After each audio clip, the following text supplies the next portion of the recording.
Episode 4 of Hell's Paradise focused on the backstory of the Aza's brothers. It also focused on the women shinobi that's Gabimaru interact with.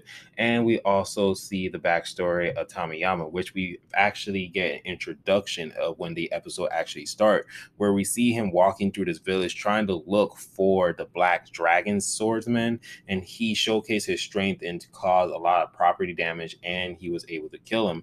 And we are able to see that's why he's in jail, and we're able to see his circumstances on how he's able to like fight, because with the last time we saw him cutting his hands off, and then this giant monster demon is just pop out of nowhere, and then they have to go ahead and fight for their lives. But then we also see the Gabimaru, he's talking to the female shinobi, and they plan on teaming up together because they know that this island is very dangerous, and that they also know knowledge about like these bugs and stuff. And so they agree to work together, which is kind of funny because the female shinobi, she's trying to seduce Gabimaru, but Gabimaru already knows her tactics and her clan and her methods. But also it's too, Gabimaru was like, yo, I'm a married man. So he just kept punishing her, and like he every time when she kept touching him, Gabimaru just kept pinning her down, or like, just kind of like twisting her hand. And it was really funny. But Gabimaru was able to defeat all the monsters that we saw from the last chapter. He was able to damage the fish head monster, but then there was more monsters that's coming around, and they surrounded Sagari and Gabimaru just went to work.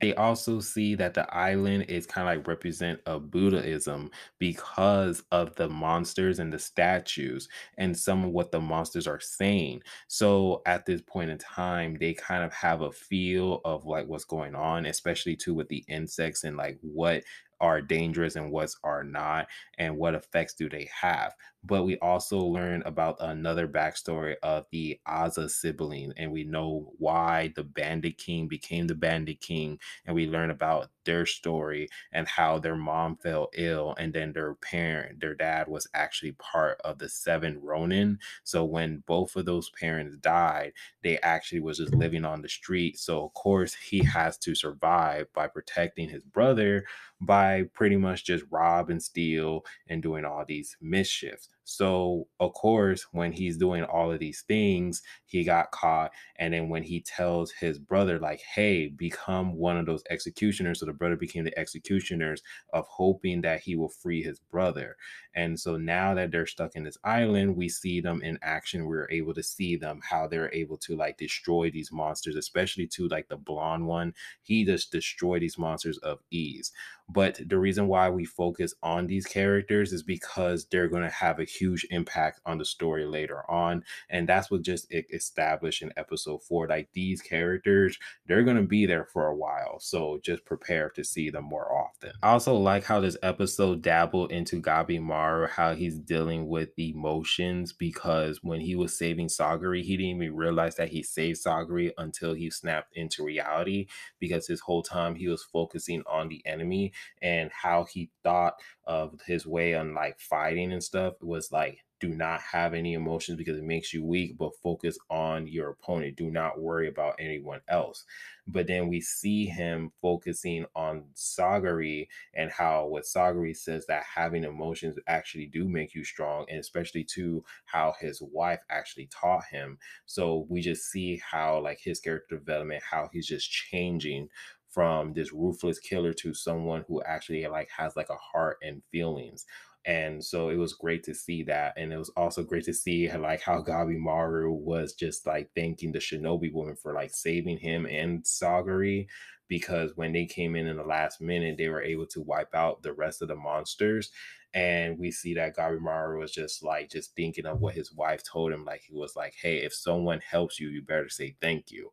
And it was great to see Gabimaru was saying thank you to the shinobi woman. I will later say her name, but for now, she's just this ninja woman that I'm just going to be calling throughout this review.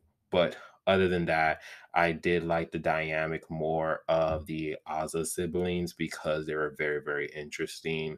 And it was just went from like two parent household where they have everything, where their parents were like this big time, people that's in their village, to now they're just dirt poor and now they have to rely on actually like stealing and robbing things. And you can see that one of the brothers were actually saying that how we went from like this great family to now that we are just bandits.